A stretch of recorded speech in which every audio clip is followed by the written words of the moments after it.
hora de conversar com o Carlos Andreasa.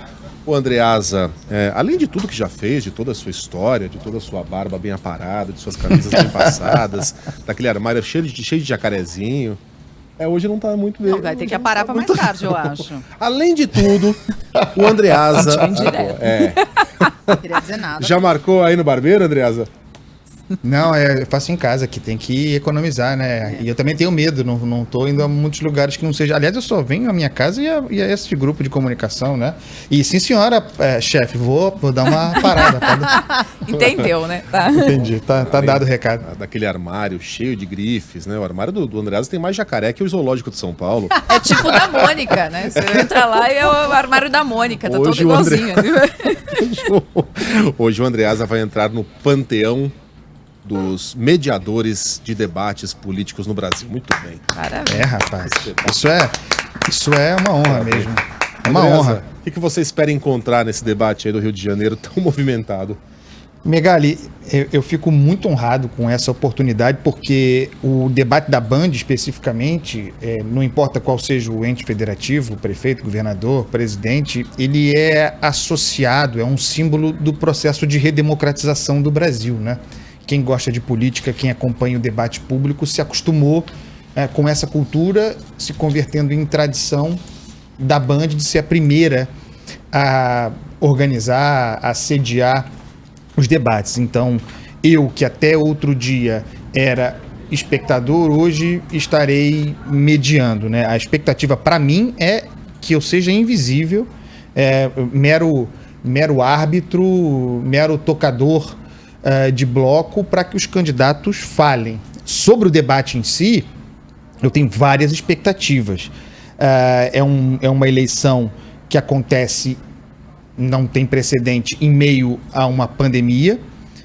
Eu espero que as questões relativas à Covid-19, ao enfrentamento da Covid-19, que tudo indica, dirão respeito ao próximo prefeito. Ainda não haverá, acho difícil que haja vacina em janeiro de 2021, que a Covid-19 e o modo como o Rio de Janeiro, o município do Rio de Janeiro, se organizou, trabalhou para o enfrentamento da pandemia, tem de ser, eu espero, o tema central do debate. Eu gostaria de que os problemas da cidade fossem o tema central do debate. Ocorre que os problemas da cidade têm a ver também com, digamos assim, a página policial, político-policial da história desse estado, especificamente desse município. Os dois principais candidatos, e eu falo isso principais, olhando para as últimas pesquisas que há, os dois principais candidatos nas pesquisas, pela ordem, liderando Eduardo Paes e seguido por Marcelo Crivella, o prefeito, em busca da reeleição, os dois foram os protagonistas de recentes operações policiais e de denúncias do Ministério Público e, no caso de Crivella, mesmo de uma condenação em órgão colegiado eleitoral, resultando na sua inelegibilidade. Isso também será, não tem como escapar, o centro do debate, os adversários, os outros 9 candidatos, os desafiantes, tentando furar essa, chamemos, polarização Crivella-Eduardo Paes, em busca de um lugar no segundo turno, vão, obviamente, explorar essa folha policial dos candidatos.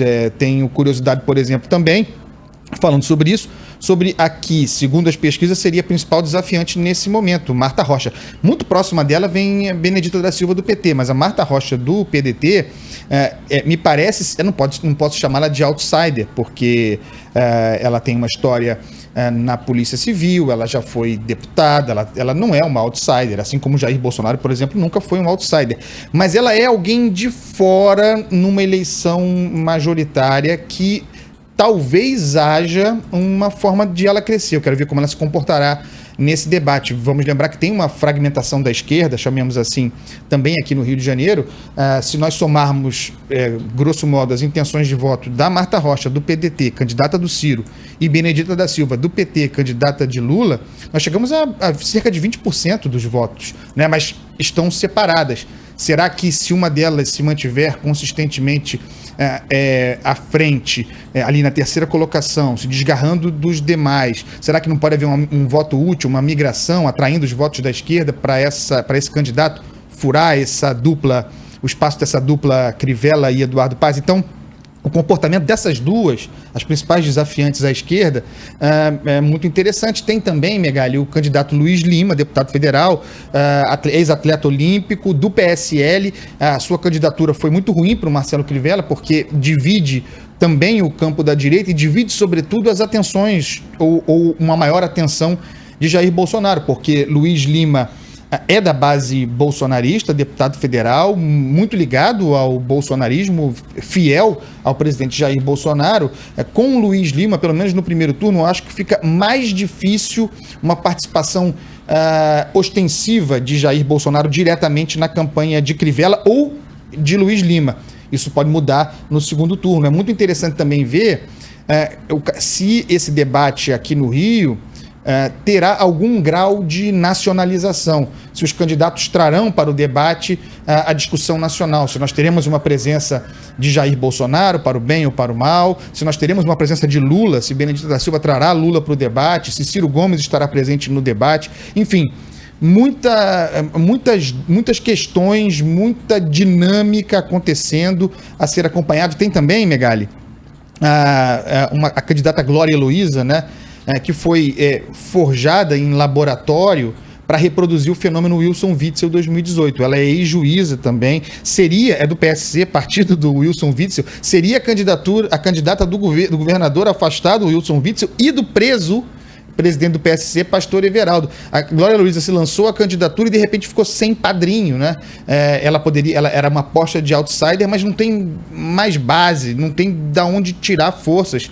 Eu tenho muita curiosidade para ver como ela também se comportará nesse debate, assim, meio solta no mundo, né? Enfim, várias curiosidades aí.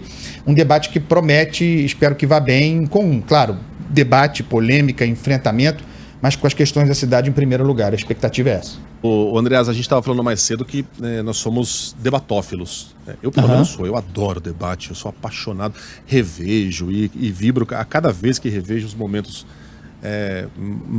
mais especiais, mais engraçados, mais duros, mais tensos.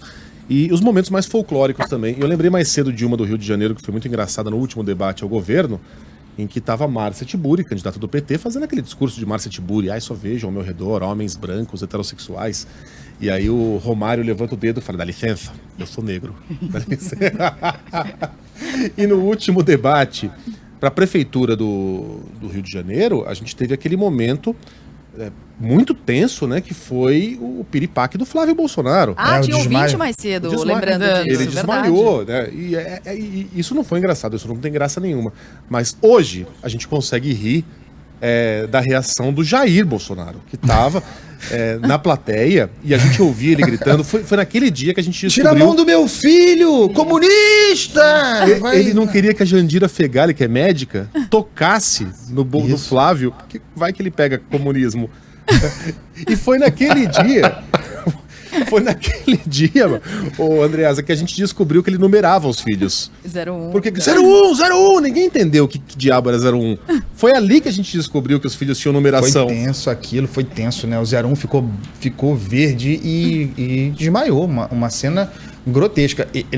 Não sei o que deve fazer o mediador nessa hora, de modo que não tá esperando isso. Não, pelo amor.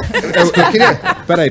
A Sheila fez curso de primeiro socorro, você não fez, André? Teve uma simulação aqui em São Paulo. No Rio não teve simulação disso? Mentira, não teve. Deixa eu dizer uma coisa para vocês aqui. Esse é um debate que acontece durante a pandemia. Cada um cuida de si. Eu cuido dos meus.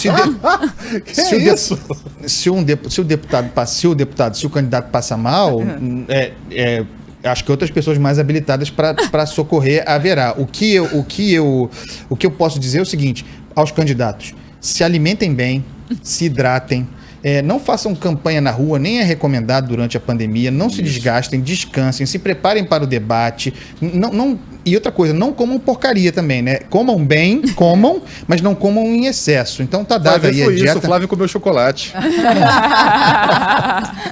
Agora imagina com o Andreasa mediando, o sujeito empacota ali, o tempo, senhor, tá esgotado. Seguimos aqui com o debate em frente. O Andreasa Vamos pro comercial, chama o comercial. Acabou de falar que não é com ele. O cara lá empacotando, Andreasa, faz o seu que eu faço o meu. Isso já foram seus 30 segundos de empacotar. Gente, desculpa, eu só posso atrapalhar. E eu só posso atrapalhar nessas horas. Eu tenho pessoas mais habilitadas do que eu, entendeu? E a Jandira Fegali, lembremos, é médica. Não é o meu caso. Médica. Bom, vamos lá. Temos debates em outras praças por aí, né? Temos Verdade. temos. A gente falou Rio de Janeiro, tem em São Paulo, tem Belo Horizonte, Salvador, Curitiba, Manaus e Porto Alegre. Música do dia. Não tem muito a ver com política, na verdade, né? Não, tem a ver, olha aí. Esse é o Samba Rubro-Negro, do grande Wilson Batista, cantada pelo grande João Nogueira. Lembrando que vocês me zoaram na semana passada pela goleada contra esse Independente Del Valle, me mandaram tomar suquinho. Tô tomando aqui o suquinho agora da Forra, ouvindo o Samba Rubro-Negro. Sobe o som, por favor, tem que respeitar. Desculpa, placar final 1-0 Independente. É verdade. Beijo, Andreasa. Tchau, pessoal. Tchau. Pode o sol me queimar, que eu vou pra ver a charanga do Jaime tocar. Flamengo.